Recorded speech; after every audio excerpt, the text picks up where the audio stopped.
அம்மாவும் ஓடிக்கிட்டே இருக்கிறாங்க. ஒரு இடத்த விட்டு ஒரு இடம், ஒரு இடத்த விட்டு ஒரு இடம் ஏன் ஒளிகிறாங்க. அதே நேரத்தில் வந்து ஸ்ருதிஹாசனே ஒரு கேங் வந்து துரத்துது. ஏன் துரத்துது? இதெல்லாம் வந்து ஏகப்பட்ட கொஸ்டின்ஸோடையே மூவ் ஆகி ஃபர்ஸ்ட் ஆஃப் முடியுதுங்க.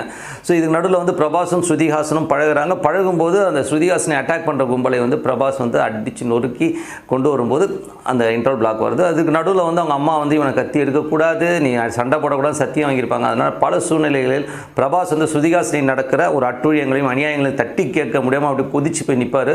அப்போ நம்ம ஆடியன்ஸ் நம்மளும் வந்து குதிச்சு போகிறோம். ஐயோ தலைவா எப்போ தலைவா அடிக்க போகிற அப்படிங்கிற லெவலில் வந்து அந்த சீக்வன்ஸ்லாம் இருக்குது. ரொம்ப நல்லாயிருக்கும். ஸோ ஃபஸ்ட் ஹாஃப்லாம் வந்து ஒரு பில்டப்னாலும் பார்க்குறதுக்கு வந்து ஒரு செமையாக இருக்கும்.